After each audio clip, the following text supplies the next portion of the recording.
Hi, everyone, and welcome to Everything Under the Moon. I am your host for the evening. My name is Becky McKitty-Gideson, and my co-host, who is back again, is Kira. Hello, Hello, everyone. Kira. Hi. Kira and I are kind of off tonight, so to say, I guess. Kara's allergies are driving her crazy, and I've been nonstop today, and my brain's not functioning the way it should, I guess. So bear with us tonight because it's just been crazy, crazy. But our special guests tonight are Nicole and Michael. And Nicole and Michael, I am going to hand this over to you so you can introduce yourselves, tell everyone where you're at, and what it is that you do. Michael can go first. Oh, thank you. I was letting you go first, but that's fine. Yes, we are Unseen Press, Historic Indiana Ghost Walks and Tours. As the name suggests, we give ghost tours in central Indiana. We have books about the paranormal and history and other topics, and we do paranormal investigations and all the good stuff. Okay. And I'm Nicole Kabrowski. Michael's already given our business the introduction, but I've been doing paranormal things since I was 13 years old, whether I wanted to or not, and I kind of dragged him into it. She did. She made me do it. Oh, wow. That if you wanted to or not kind of reminds me of my kids because they've been raised on this. Raised on the paranormal. Yeah. Mm-hmm. Yeah, I started my company when my youngest was, I think, 2. She was either 1 or 2 when I started it. And so all my kids are 4 years apart. So basically for the past, 12 years, they've been around this. And my daughter Aubrey is actually a paranormal investigator on our team right now. I don't know if I forced her into it, if she enjoys it.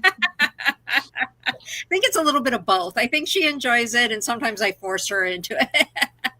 Well, I think our oldest, we have 2 kids. Our oldest was 8 when we got started. My youngest one was 6, and they got tired of going on the tours because we would make them go with us.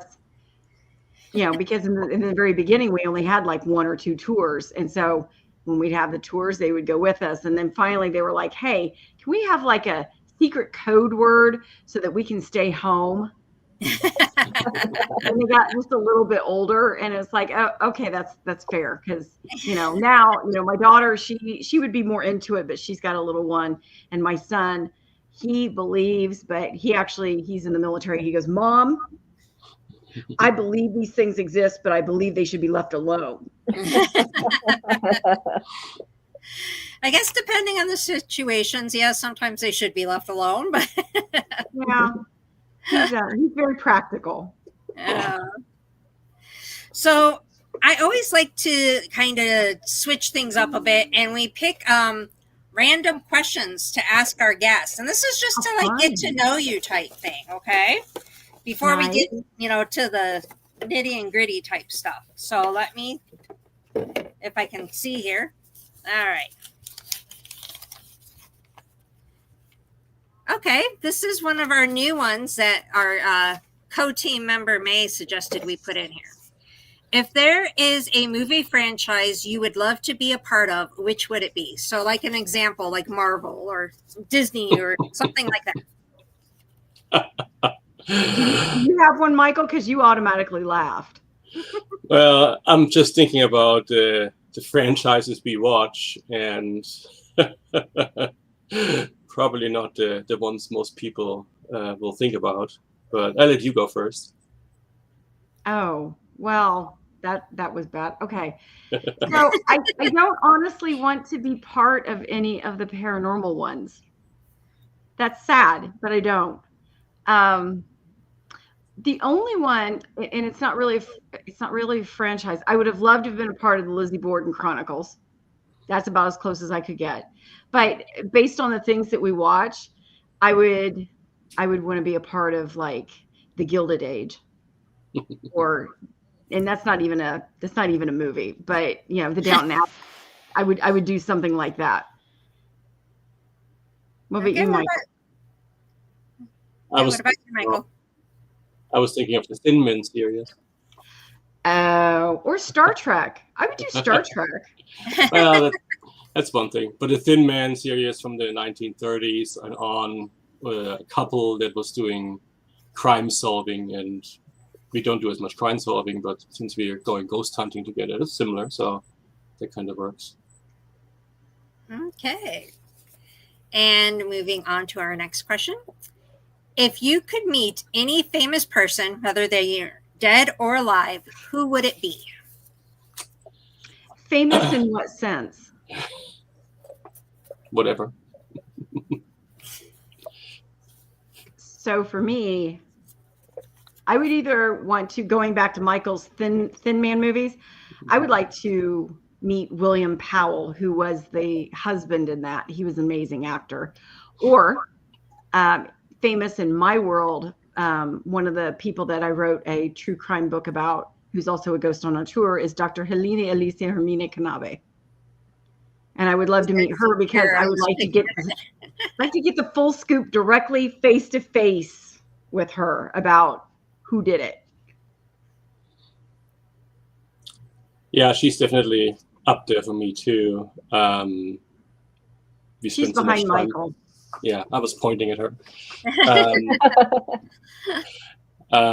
We spent so much time researching her life and death and traveled to her hometown where she's from in Germany. It's really would be kind of cool to talk to her about what happened.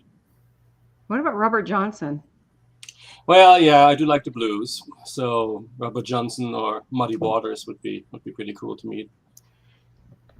Very cool. All right, let's do a couple more of these. Like drawing several at a time here. Here we go. So, if you could own any animal in the world, what would it be? I apologize. My computer almost shut off on us. Oh. Oh, no. Sorry about that. It's been one of those days, like we all said. Yes. So. It's been one of those days. So any animal, legal or not legal, it doesn't matter. I mean, it does matter if you're to actually go out and get it, but so to say. I am very partial to cats. I have one cat named Lila, and she's amazing. So I would like to stay in the cat family: bobcat, cougar, panther, tiger, probably a tiger. No, that I was seeing a video on a tiger cub, and they're just so cute. I think they're amazing. Amazing. They grow a little large, but yes, I'm very much into the felines too. If not feline, then probably it would be nice to have like a working elephant to help, with things. Yeah. Ride around on an elephant, it would be fun. Yeah, that would be cool. I did a road trip this past weekend. It was kind of like my birthday getaway. And we went on Thursday, we had done just some towns nearby. And on Friday and Saturday, we drove out further. And we went to kind of like the mountain areas of Arizona. And so we hit like Show Low and Alpine, and they're supposed to have like raccoons and bears and elk and deer and all that stuff. I saw the elk. I saw the deer. I did not see any bears or raccoons.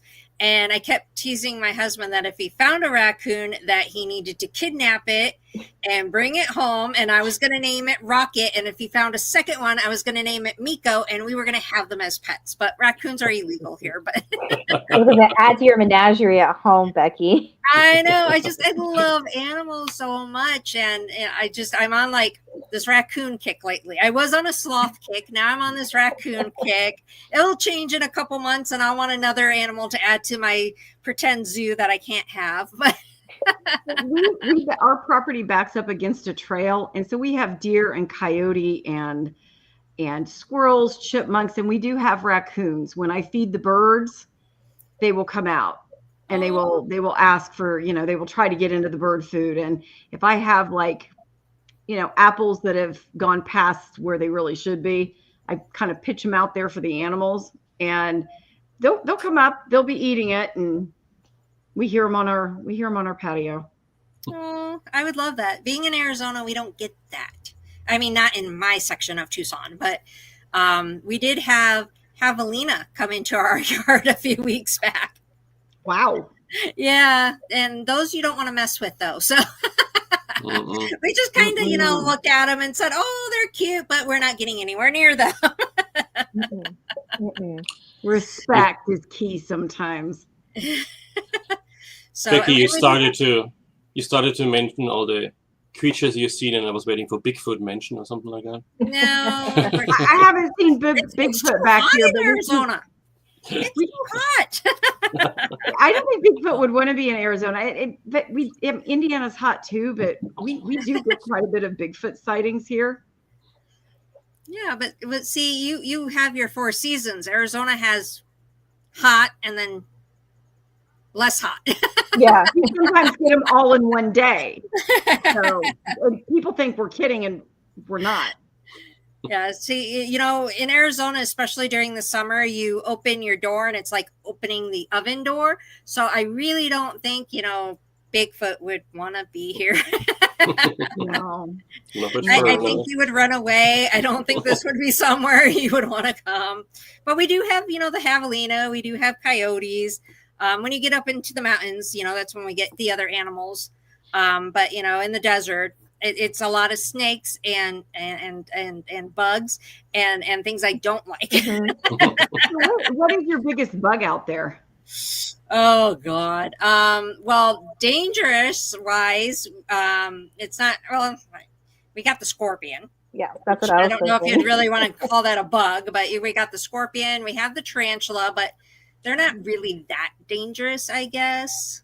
As long as you don't mess with them, they'll pretty much leave you alone. And trust me, I'm not going to mess with a tarantula.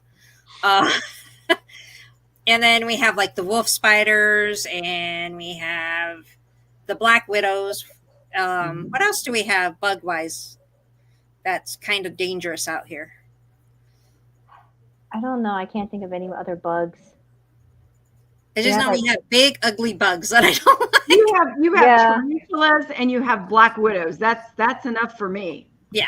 It was so funny because there's one night I went on a ghost hunt, and I came home, and I'm coming home at midnight, 1 o'clock in the morning, whatever time it was, and I go to unload my car, and I go to head towards the front door, and there's a tarantula on my front door, and I'm like, yep, I'm sleeping in the car tonight.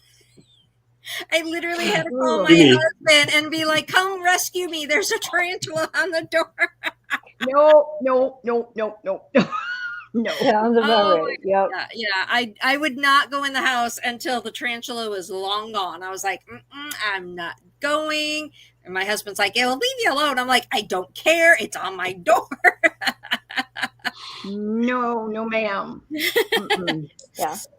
Other bugs people are mentioning on Facebook, we have centipedes, and then Palo Verde beetles are scary. So. Oh, I don't like those things. No. Okay, Palo Verde beetles. I got to see this. Yeah, my team makes fun of me because I am the person that when it comes to being at a location, I will run towards the sound of, the ghostly activity or whatever, but I will run in the opposite direction of the bug. I know. And I did look up the Palo Verde. That's nasty looking. They're all nasty. I hate them all. No. I am just, We did a ghost hunt one time, and it was so sad because we're, as you're in complete darkness. You don't really see much.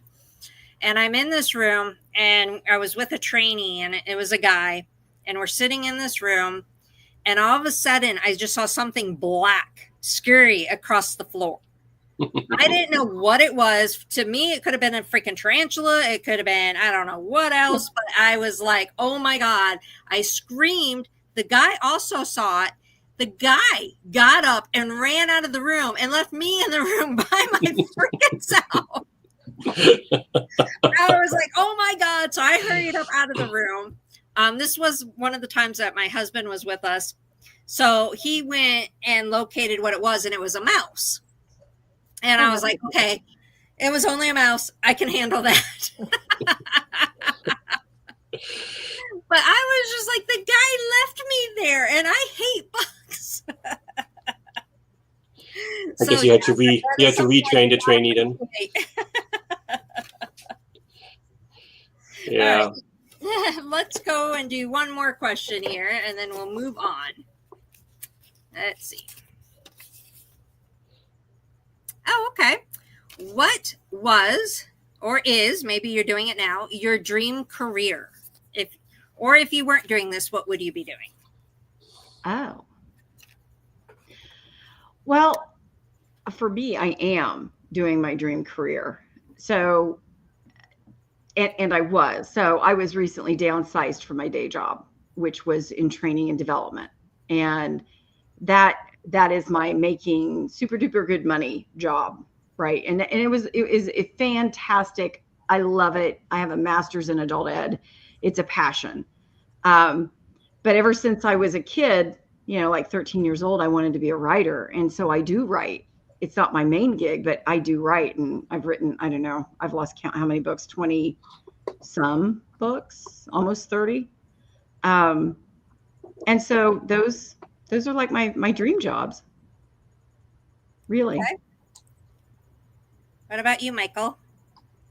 Yeah, I'm kind of doing my dream job too with our ghost investigations and especially the history part. I do volunteer for Historical Society as well.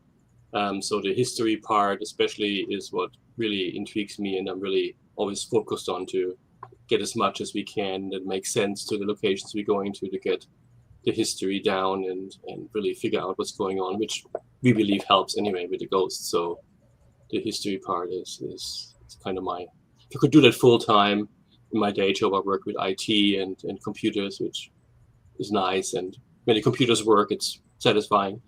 But yeah, something history full time would be kind of nice. Yeah, if now that I've been downsized out of one of my dream jobs, maybe this will be my full-time gig, and it's a passion too. All right. Otherwise, we wouldn't do it. Now, Michael, you mentioned how you work with computers. Everyone that knows me knows that technology hates me, so I could not have that job. Well, didn't you have to decide in Germany at like 12 what path you wanted to go down to your career, literally? Well, in the school I was in, we had to decide between 3 different branches. One was more mathematics, science, one was more artsy kind of stuff, and then the other one was more commercial, bookkeeping, technical, a little bit. So I went down that path, and then, of course, got deeper into that later. Yeah, I was about ready to throw my computer out the window today, actually. So been there, done that. Yeah, technology hates me. In fact, it was so bad that I handed the computer over to my daughter, and I'm like, "Here, you try it and see if it acts up for you," because it just hates me. I get to that point where I just hand it over to other people. I'm like, "You try," because it could just literally be me. I could be cursed. I don't know. So let's go ahead and move on to some of the paranormal things. And I'm going to kind of let Kira ask some questions, because I know you guys have written some books, and I know she's like totally into this history thing. So I'm sure she's got some questions for you. So yeah, of course. I was going to say, Michael, I definitely get this. Like, I wish I could do the history stuff full time, because I was just like, I love it. I love going into like doing all the stuff and seeing how far you can go is such an amazing thing. And very lucky we live in a time where we have a lot of resources online, so we can do that. Oh, yeah. Although I do enjoy going to the archives. Like, I was so proud of myself when I went to the state archives one time. It was like going through all the old stuff, and it's always so much fun. I would just kind of say it's kind of general like questions about history for both of you, kind of just like, what does your research process kind of like look like? What do you search for? So for me, it depends on what I'm researching. So if I'm writing about an area that's haunted, I've gone as far as looking at plat maps. I go take a look at who's owned the property. I look up those people like at newspapers.com. I use every resource. I go to local libraries, the state archives. I try to find that needle in a haystack, just so I have a clear picture of what is the history of this location or this area. If I'm writing something like true crime or a romance novel or something like that, and I want it to be historically accurate, I'm digging into what happened, politically or socially during these years. And then like for Dr. Kanabe's book about her life, I went to what's now part of Poland. It used to be part of Germany, the Baltic region, because that's where she lived. And I wanted to see if I could find out where she lived, see if I could find any of her relatives or any of the history that I couldn't find online. Unfortunately, a lot of that was lost, during World War II. And I was told when I wrote the book, you'll never find any of this information because it was all tossed into the Baltic Sea when the Russians came in. Well, that's not necessarily true. I have found some things in archives that have been now digitized. So I've been able to find some things. That's how deep I go. I want to go where this person started their life, and I want to see what it was like. And it was a really enriching experience so that I could write about not just what I read in the newspaper, but I got to see it. That was, amazing. And had some adventures on the way, but, I went to the state archives. I was trying to find her cold case file, which was lost in a flood, and I didn't believe the people that told me. Not that they had a reason to lie to me, but I'm like a dog with a bone on some of this. I just get like, I want this.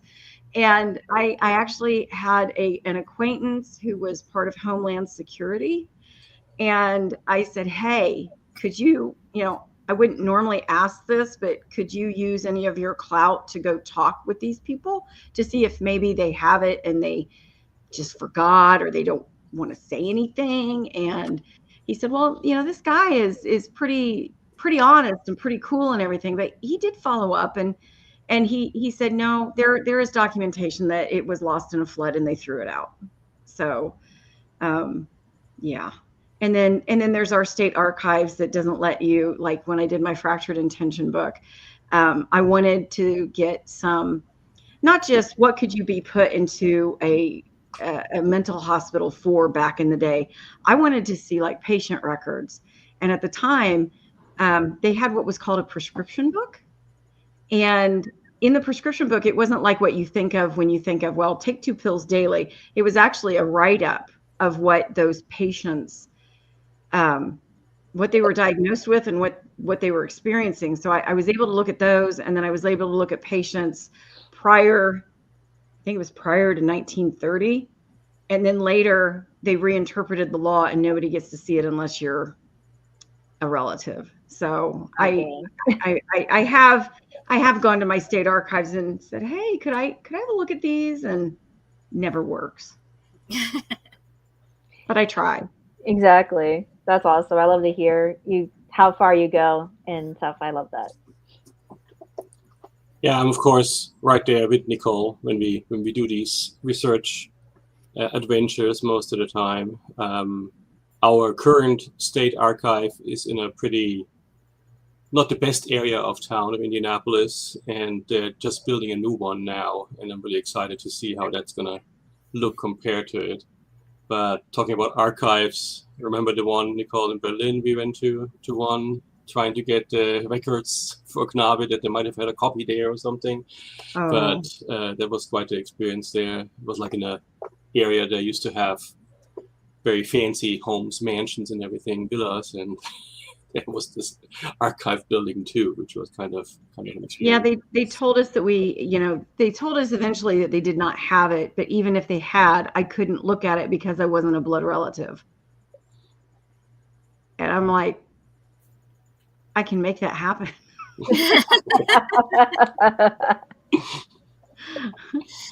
You'll just gain some relatives right away, huh? I can try to make that happen. Well, usually when, someone passes away, you end up with relatives coming out of nowhere. So, you never Yeah. know. That was true. Do And you have, then I was gonna say for our history question, I guess what I'm trying to think of like what the word is. You mentioned that doctor that's been like you have been like researching her for like a really like long time and stuff. Is there any other people or specific buildings or maybe like a incident or something going on in the area that you have also like researched like really heavily like that? So many. So many. What's your favorite one? Well, the one Nicole mentioned, fractured intentions, is of course the one about the Central State Hospital here in Indianapolis, insane asylum. That's a big one that took Nicole and I helped with research a long time to write. We still go out there. They have a fantastic museum there. If you ever go there, the Indiana Medical History Museum, which is not about ghosts. They don't talk about ghosts. They have them, but they don't talk about them. But they have brains in jars and skeletons and all the cool history and everything. So that's They great. don't embrace the ghosts of the asylum or anything like that. But when I researched the book, it was very difficult to find a lot. So like I wanted to know how it came to be. How did we get our first mental institution and why? And then what was it like for the patients? What was it like for the staff? What were some of the problems? And, what were some of the changes that eventually led to its closure? And, I went through 150 years of yearly reports. There were reports that everybody here says, well, when they closed that, they just let them out on the street. No, they didn't. No, they didn't. I read the materials where they did a 10-year study on these people, how they got them out, where they put them, and where were they 10 years later. And unfortunately for some of these folks, they had been institutionalized for so long that they didn't like where they were put. They didn't like the group home. They didn't like, being in a different, community center, or some of them were recent enough and whatever problems they had, they thought that they could do on a community outpatient level. And it didn't work out for some of them, but they're like, well, they killed them all. No, they didn't. No, they didn't. Unfortunately, some of these people became homeless, or they broke the law, or they did die, but it wasn't statistically, and every life is precious, but it wasn't statistically any different than any other mental health population. So I get really on a horse about that. And then I was allowed to go through all of the buildings. They've done a lot of destroying of the buildings, but when I was writing the book, I was able to go through all the buildings legally with the police. I had he had to break into a couple of the buildings, and I remember him telling me that oh, we're just legal thieves, and I'm climbing in windows with him because couldn't get in the door. So it was a really cool experience because we got to go through all the tunnels that we wanted to. I mean, just a whole day of going through there. And, I did get to legally, we're not, take a few artifacts home. So, yeah. I like how you say legally or not. The policeman told me I could take them. That's funny. You got to do what the police say, right? Yeah, exactly. You got to follow the law. Now, I want to kind of backtrack because you had mentioned about researching, further into just what would put you in a mental hospital back in those days. But I find it amazing because from what I have read, some of the craziest things back in the day, not currently, of course, but back in the day, some of the craziest things would get some people in the mental hospitals. If you had irregular periods, if you were unhappy or unlucky in love, I had a set of letters that I found that there was this really ticked me off as a feminist. There was this guy that wrote to a doctor at the hospital And he said that his sister had just graduated college. She had wasted 4 years. And she was now that she was back living with him, as you did back in the day, living with your family until you were, married or whatever. She was really despondent and depressed. Well, if I was living with you, I probably would be too. And I'm not saying she didn't have other issues, but immediately the doctor's like, "Oh yeah, bring her on in." There were people until they started, doing inquests and things like that, that a husband who had a fractious wife, or if she did not like sex and vice versa, you could just send them off. Yeah, it's so sad. Some of the things that people got institutionalized for, we'll just send them off. We don't agree with them or whatever. Just send them off. Well, and for the longest time in Indiana, anyway, they had an epileptic village. Oh, wow. Because they thought that epilepsy was a mental illness, and they needed to be segregated because that was a whole different thing. And yes, it is a whole different thing, but it's not a mental thing. So, right. Yeah.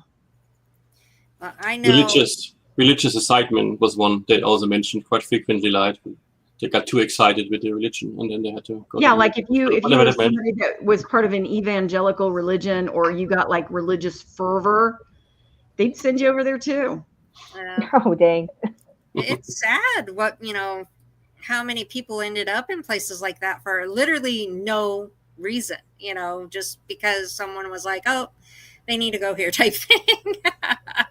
Well, if you didn't know what to do with them, yeah. a lot of the treatments that they did, they were just trying to figure out what was going to stick. They didn't know. They were really, guinea pigs, just like everybody's a guinea pig, but it's just now in formalized trials and things like that. They were just trying to figure out what would work, what would alleviate the pain. Yeah. I know it wasn't necessarily a institution. It was more like a group home that my grandmother had to go to when she was little because she had polio. And so back in those days, they would put you into, different group homes or whatever, just because she had polio. It amazes me how differently, people were treated back then, and not necessarily in a good way. I think originally with polio, they were trying to keep them all together so that they could figure out what was going on. But then, just like any institution or any thing that doesn't have enough checks and balances, like with, our mental institution, our first one, and some of the other ones, it just gets too big, or there's not enough checks and balances, and then things happen. Like at Central State, they had rotten food, and when it was found out that it was rotten food, the steward was supposed to get their money back, which they did, and they just rebought the nasty food again and pocketed part of it. It's not a good thing when, you can see it, and I don't want to get too political or anything like that, but you can see it like in VA hospitals and things like that. The people there really try, but it's such a big institution. The care is not exactly where you'd want it to be all the time. Yeah. Kara, do you have more history questions for them? The only last one I can think of is as we know, having a good history of the place definitely helps with investigation, helps make sense of what might be going on with the spirits who might be there. What's a time that kind of stands out in your brain where that history really helped you in investigation?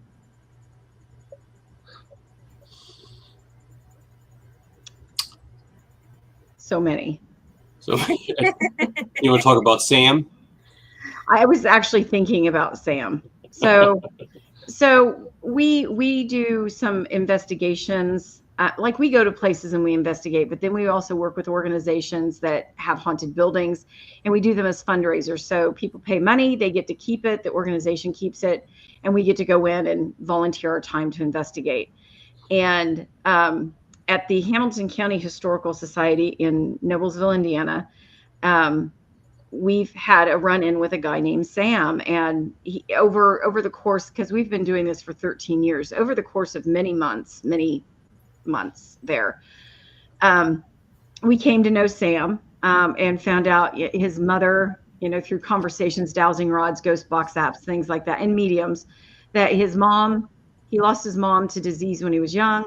He lost his dad to some sort of war. He was then raised by a preacher uncle, and he doesn't like me because as part of the props that they have in there, they have like New Testament Bibles, and I'm not up on my Bible, so I can't tell you what verse and all that, but it was the part where the moon is black as night and the sackcloth and all of that stuff. And I just happened to turn the page open and was reading that. But as we delved into conversations with him, he said that his uncle was a preacher, and he used to tie a burlap bag around his head and dunk him in a bathtub and recite that and say how bad he was. And so then he told us that he, started off with petty theft, then he went into assault and burglary and all of that. And I've been able to trace his life where we know who it is. It's Sam Banta. All of that is true. The only part that I can't find is his uncle and whether he was a preacher or not. So, we obviously know that the Hamilton County Historical Society, it's an old jail. So there were people locked up there, men, women, all of that. There were several deaths that happened.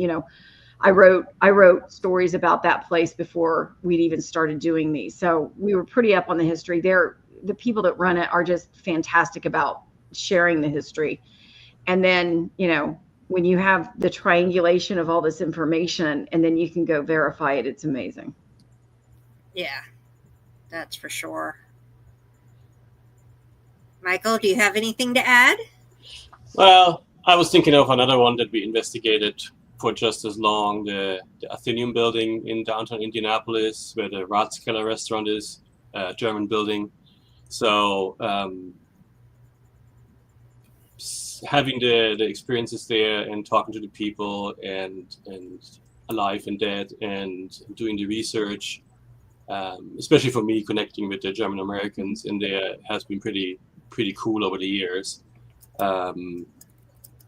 Especially when our friend Peter Lieber showed up and played with our flashlight, and he has been seeing the building too, and all the good stuff. So that's it's really good to kind of connect the dots and talk to people that way. Peter Lieber was one of the founders of the Athenaeum building, and he was also the owner of, I think it was Lieber Brewing, and then it turned into Indianapolis Brewing. And there's a portrait of him in one of the rooms. And every time you go in, it's like he follows you, and he just looks like he's got something on his mind that he needs to talk about. All right. So I want to bring up something. When you guys sent me your information, I read that you guys did a book on Ohio. I want to talk about that one. What did you find in Ohio? I'm originally from Ohio, so that's why I ask. So much. I'm from Toledo, so that's where I'm from. I'll check in a second. But yeah, we've done the Encyclopedia of Haunted Indiana, of course, for a while. That's where we are. We researched and over the years found a lot of places, haunted places in every county. That's the whole idea, to have like short stories for every county to know where the places are and what's happening there, how to get there, kind of basic info. And so those were very successful over the years. So we thought we'll do some more. And so Nicole did the one for Illinois recently and for Kentucky, and I did Ohio. Kind of regretted it when I started because it's a lot of counties and lots of stories. Of course, it is a bigger state than Indiana, so yeah, it was kind of to be expected. We had to kind of change our design in the book, and we used to have like a page for each county, like in the map before the chapter for the county. We had to take those out because it was too many pages. So we need to save some paper there. But yeah, it was amazing. We've spent a lot of time in Ohio. We have friends there, relatives there, and been over there for the Oddities and Curiosities Expo, and especially Marietta, Ohio has been a favorite of ours to go to. I don't know if you've been there. It's on the eastern edge of Ohio, on the Ohio River, of course. Mm-hmm. really fascinating town with great place to investigate, the Anchorage mansion. So so many good places to look at. Yeah, been amazing. Toledo was a pretty big chapter too, if I remember correctly. I'll pull it up in a second. Yeah, Toledo is where I'm from, and I grew up in a haunted house. And then as an adult, I lived in an apartment that was haunted. So I know there's a lot of haunted places in Toledo. I know firsthand because I lived it. I think for me, writing those types of books, like the encyclopedias of, it's very interesting to see what kind of ghosts a state as a whole has. So, like Kentucky, I thought that they would have had a lot more than what I have, and you're never going to get all of them. But Right. I did a good job. But it was more like haunted. There were haunted buildings, but there were also haunted areas, and there were like a lot of hollows or hollers that were haunted, and there was a lot of coal mines because of all the coal accidents that were haunted. A lot of trains, a lot of like witches and kind of things like that. And then in Illinois, it wasn't so much witches and coal. It was more like gangster activity and things like that made a lot of the haunted places, especially around Chicago, but really all over the state. And then, of course, they have haunted buildings and train tracks and things like that. But then, in Indiana and Ohio, I think Michael, you could speak more to Ohio than me, but I think there's like just a mix of that. So in Northern Indiana, you get a little bit more gangstery stuff. Southern Indiana, you start getting into that holler witches sort of thing. And then it's just your, garden variety type stuff in the middle. We have 13 entries for Toledo in our book. So Cool. yeah, it's not bad. And 20, no more than that, 24 for Lucas County, which is where Toledo is, of course. Yeah. So yeah, there's quite a bit. Did you go to the high school there in Toledo? No, I went to high school out here in Tucson, but Oh, okay. yeah, I was supposed to. If I would have stayed in Toledo, I would have went to Libby High School. Is where I would have went. Okay. And growing up, I went to a Catholic school called St. James. So is St. James in there? St. James is not in there, but it is amazing how many Catholic schools are in Toledo, Ohio yes. that are haunted. That are haunted in Ohio, all over. Small ones in little towns, or bigger ones in big cities too. There's a lot of that going on. The schools are huge, and then the colleges, universities, so many halls, which is always an issue to research because, as you know, universities build and tear down buildings quite frequently. So you have to kind of look, where was that? Which map part is it on that it used to be, and stuff like that. So we traveled a lot on Google Maps to see where everything is. When somebody tells you that some place is haunted and they're like, well, it's over here, and it's not, it's really over here. Or they call the road a different name than what it says in Google, because when we put in, unless you put GPS coordinates, which Michael did in one of his books, we put street addresses, and we use what the mailing address would be. Right. And a lot of people are like, that's not there. It's like, no, actually it is, but we're using this address. So they get a little confused. Right. No, it's there are a lot of Catholic schools and a lot of Catholic churches in Toledo. Mm-hmm. But where I grew up, it was an old house built in the 1800s. It is no longer there. They tore it down, which made me very sad to find out that it got torn down. But that was on Walbridge Avenue. And I swear, I always felt like I was being watched in that house. Like I always knew I was never, well, I was raised with 4 adults, but still I knew beyond them that, I was never alone in that house. And there's a section of that house I refused to go in after dark, and you got to consider, I'm like a kid at this point in time, and I just would not go in to the basement or the upstairs after dark. I did not like those areas at all. And when I moved out, we actually had our old next door neighbors buy our house because they were renting next door. And so they decided to buy our house. And years later, I got in contact with the daughter that I was friends with.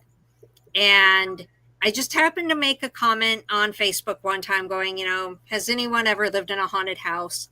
And she made the comment that she had. And so I was kind of like, okay, I want to dig deeper and not assume things. And she mentioned, yeah, it was my old house. But when they moved in, things got out of control. Like for us, it was just the feelings of being watched and, uncomfortable, things like that. But when they moved in, things would literally get thrown across the rooms. Like they would have objects flying across the rooms. Did they have teenagers? I think she might have been a teen at the time. I'm not sure. I can't remember the exact ages of them. I'm sure there was teens at some point in time. But they also had like, how back in the day, I love how I have to say back in the day. They had the answering machines to where you recorded the outgoing message. Mm-hmm. Okay. Well, they had on the outgoing message, a little boy actually came on and was like, "Can you hear me? Is this thing working?" And there's a little boy that was saying that, and it wasn't them. Wow. And they actually got a recording of that. That's pretty cool. So, That's cool. That's awesome. Yeah. And I was never aware of any of these haunts. I just knew something was off.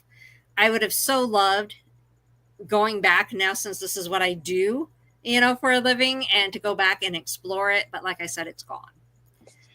Who knows if the land still, has anything going on, but from my understanding, the neighborhood isn't that safe anymore. So I would not want to go back, and find out. No, I totally get that. The house that I grew up in was in a family for a very long time. It was part of when Andrew Jackson was giving out land to settle the West, so to speak, in Indiana. And so it was part of a land parcel that was given to a Revolutionary War soldier, or a Civil War soldier. Sorry. I think that's the way it was. And at any rate, when we moved in the house, we bought it from German Baptist people. The grandparents lived right next door, and their children were moving someplace else. They were kind of half in and half out of the German Baptist system. So we moved in, and the day we moved in, there were books in the house. Like they were like little golden books. And so we took them next door because we thought they belonged to the girl that was in there. And she says, "These aren't our books. We wouldn't be allowed to read these." And I mean, it's a little golden book, right? But they said that they weren't theirs. And then my mom was Catholic. She was very Catholic, and she only believed in one ghost, and that was the Holy One. My dad swears nothing happened in that house, but all three of us girls who went from being like 8, 9, 10, all the way up into our teenage and then our adult years, we compared later on in our life what we experienced in the house. We, one of my sisters saw disembodied boots stomping around in the front room that was supposed to have been used as a one-room schoolhouse. The same sister saw 2 children playing with their chess set in a room. Somebody came in the middle of the night and kissed her, and it was not my parents. It was somebody in a fur coat. My sister Mary, I swear I've asked her if she was on the Hokey Smokes, because she scared me one night because we shared a room, and she said that she saw the devil's face on the ceiling. And I thought, she's tripping. And she swears to this day that she was not tripping. But there was one day, because we didn't get along all the time, because when you get to a certain age, you want to have your private time in your room and everything. And we just fought constantly. And she came downstairs one Saturday morning, and I had stayed up late watching this local horror show guy named Sammy Terry, who's awesome. And I was too scared to walk through the dark house by myself because it was a freaky place. And she asked me if I'd spent the night downstairs, and I was like, yeah. And she said, are you sure? And I was like, yeah, I'm sure. And she proceeded to tell me that somebody had come in our room, and our parents never came upstairs. Somebody came in our room, sounded like their voice was underwater, and told her everything was going to be okay because Nikki was downstairs sleeping. And she said, I don't know if I fell asleep or passed out, but when I woke up, this person was standing next to our window, and she had a picture of Jesus, and it was glowing. And she says, I think, I might have passed out or something. And she said, when I woke up, that person was sitting on my bed. And so she said she curled up in the fetal position and goes, and I'm pretty sure this time I did pass out. So then she woke up in the morning, and conveniently on my bed, there was a butt print. And I was like, yeah, my sisters are just pulling one over on me because I was the youngest. And other things happened in the house. And a few years later, I was sitting in that room that was supposed to be a one-room schoolhouse. We had just come home from church on Saturday. My mom was getting the pizzas out, and I had lit some candles sitting in the dark, just decompressing from having been in church. And this white ball of light came down our stairs, and I shouldn't have been able to see it because there's a wall there. And it dropped down into a figure of a man with a cape, which is the same ghost that my other sisters had seen and had told me about. And I didn't believe them until that moment. And I could not breathe, and I couldn't catch my breath. But finally, and it sounded like my sister and my mom were so far away, but they were literally in the next room. And I said, Mary, come in here. And she flounced in, and she goes, what do you want? And she's like this far away from the guy. And I was like, figure of a man with a cape, and he disappeared. And she's like, and all the candles that I had lit were out. So that was me getting involved with the paranormal. Now somebody else owns the house now, and they have had a few things happen. They see different things than we did. But the wife says that since she was 6 years old, that there is a demon that has followed her around. And sometimes she sees it in that house. And when she prays, it goes away. Now, I don't know about you guys, but if I had a demon following me since I was 6 years old and she was in her 30s when I met her, I'd be doing something else to get rid of that demon, because I don't need demon dust on me. Mm-hmm. But it was really cool when we were able to go into the house. I, of course, hadn't seen it, and we were able to go in there, and the barn. Got one of our best pictures in the barn with our friend showing up in the barn. We got the figure of a man with a cape in the barn. Wow. We went in like, I don't know. It was like, I think it was like in March or something. And then one of my sisters came up from Evansville, and we knocked on their door and was like, hey, could we just go down to the barn? Nostalgia and all of that. We were just taking pictures and talking. We didn't even look at the pictures until later. And then we're like looking at it, was like, oh my God. And sure enough, figure of a man with a cape in the barn. Crazy. Very cool. So I want you guys to go ahead and explain your tours, what you do, and where to find you, so everyone will know. I know you have different tours, so go ahead and cover each one, and then how they can book and things like that. Yeah, as our name suggests, unseenpress.com is our website, so you can find everything there. Our books are there, our tour schedule is there, and of course, when you click on the tour that you want, you go to our booking online website where you can securely book everything. We're also on Facebook, of course, Unseen Press, Historic Indiana Ghost Walks and Tours. You can find us there.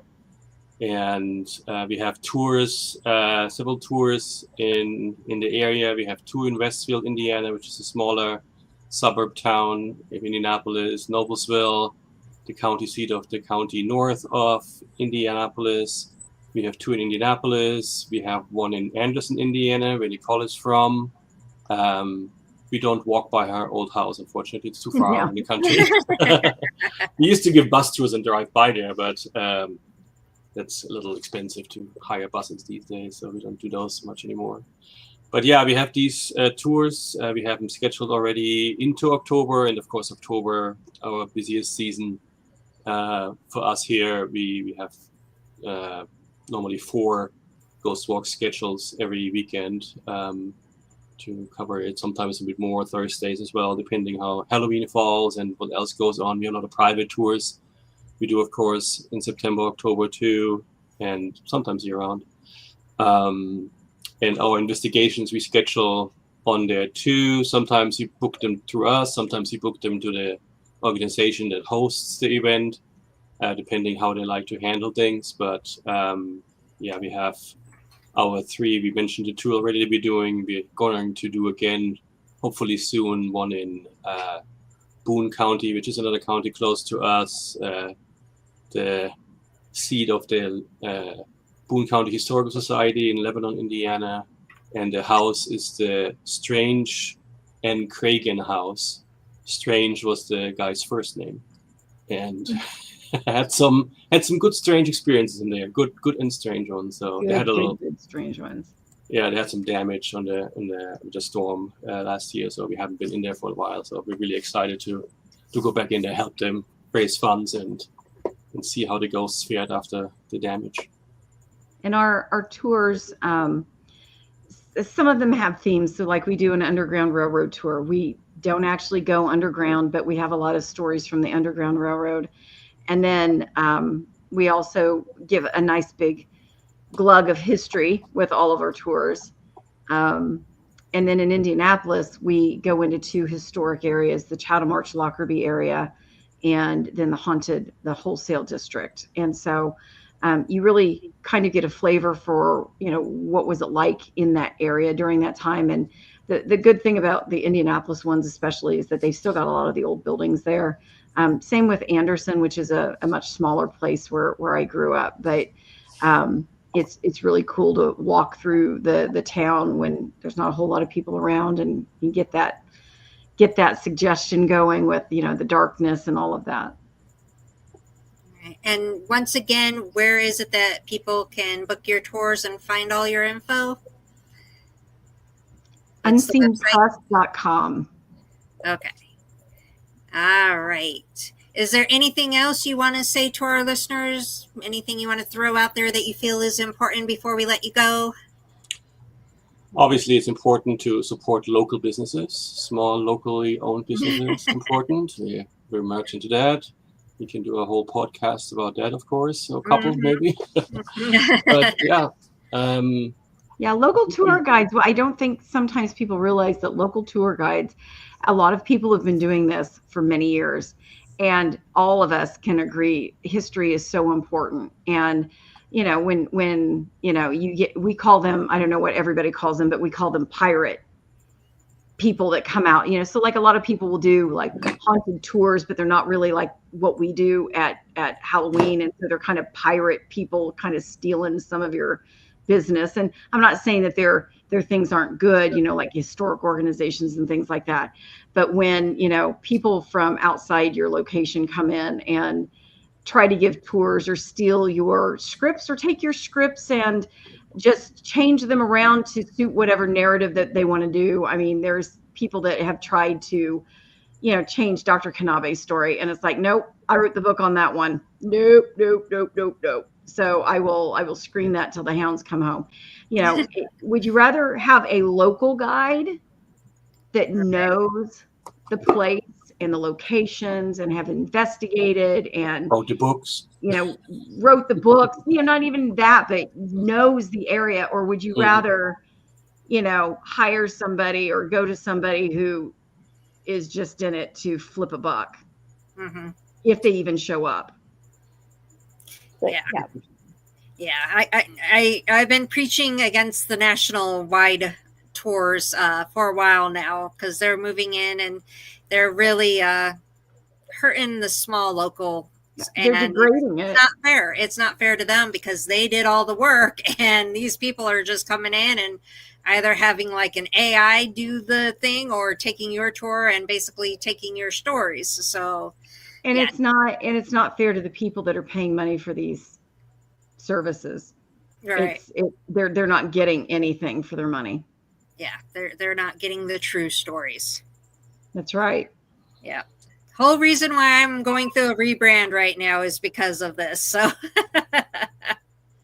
Well, we wish you luck on that. Yeah, it's been one of those things to where I've actually on my website now, and please check and make sure I have you guys up on my website. But on TucsonGhostCompany.com, I do have a tab for other local ghost tours, because I want to promote all the other locally owned ghost tours. So please make sure you guys are on there. If not, I will be sure to add you. But yes, I definitely couldn't agree more on the supporting local tours. So. Mm-hmm. All right. Well, thank you guys for being on tonight. We are going to kind of cut the show a little bit short tonight because, as we all know, it's been one of those days today. It has been. Yes. So, Michael and Nicole, I so appreciate you guys coming on. I definitely want people to check you out. Give that website one more time. Unseenpress.com. All right. And thank you guys. Any final words before we let you go? Thank you so much. Thank you so much for having us. It's been really fun. Yes, and if you ever come east, make sure to check us out. We can go investigating together. We don't have the big spiders like you guys do. Yeah, don't put me in with any bugs, and I'll be good. Thank you. All right, thank you both. Have a good night. Bye-bye. Bye. All right, Kira. It's been one of those days, hasn't it? Oh, yeah. I know you said that you went to New York and had an unfortunate thing with a mosquito. Yeah, my body hates mosquitoes, and it wasn't as bad this time as last time. But like the day after I got home, I was just like had joint pain from it, and it was just I bruised from my mosquito bites. So fun stuff happening. Yeah, not fun. And I know we're starting our monsoon season out here, so allergies are kicking butt and not fun. I know that. Mm-hmm.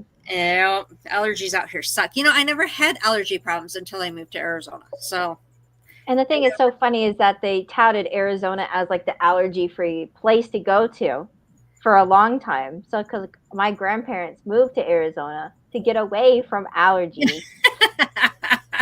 Yeah, and I never had them until I came here. In America. Now, like the American Lung Association did like this like thing in like the Phoenix area, but like Arizona in general was like one of the highest states for having allergies, and that's wrong. And I was like, of course, right?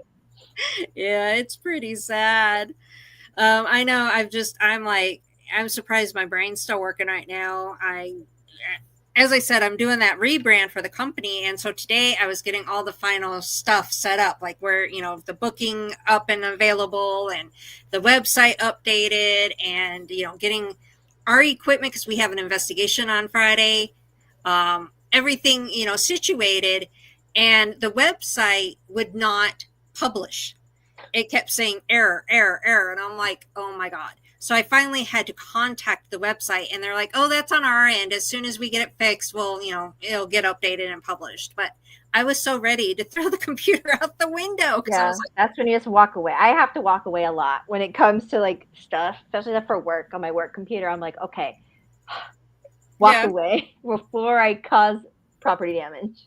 And then the booking site, everything, it's set up to book, but the time's wrong. Yeah. Like all of the ghost hunts now are for 75 minutes and they have them for 45 minutes. And I'm like, no, it's not 45 minutes. It's 75. You're like, it's not even close. Yeah. So I'm like, oh my God. So I'm like, and I can't correct it on my end. I don't know how to correct it on my end. So I'm like, just can something go? I'm like, please, let's just make this easy. But I know everything is going to be up, corrected, and running very soon. I'm making announcements all next week about all the new stuff we're offering. It's going to be great. I know it is. It's just getting it there, So it's been very stressful, very like, let's get this done. But we got a lot coming up. We're going to have the rebrand going. We're having the team is doing investigations, not anything public, but the team's got investigations lined up. We have our first ghost connection which you can find that on Facebook. It's Tucson Ghost Society Presents Ghost Connection. We have our first event for that. We're doing Comic-Con. We got a calendar going now. And this is a good thing, I guess, because we've been quiet for so long. Mm-hmm. But now, yeah, we're hectic and things are going crazy. Yes. Yeah. But due Exciting. to all this crazy stuff today, we're going to go ahead and cut this show a little short. I know my husband just got home a few minutes ago. I haven't even been able to tell him hello yet. So we're going to go ahead and wrap this up tonight. Kira, any final words? Thanks for listening, everybody, and stay spooky. All right. And remember, you can find us on Facebook, Tucson Ghost Company and Society, Instagram, the same thing. We have our website, TucsonGhostCompany.com. Hopefully, fingers crossed, it's updated by now, and you can book all the tours and hunts now, hopefully. Mm-hmm. And you can find me all over social media, TikTok, Instagram, everywhere. I think I finally got a Twitch too. I'm going to try to see if we can upload this on Twitch maybe in the future. Oh, okay.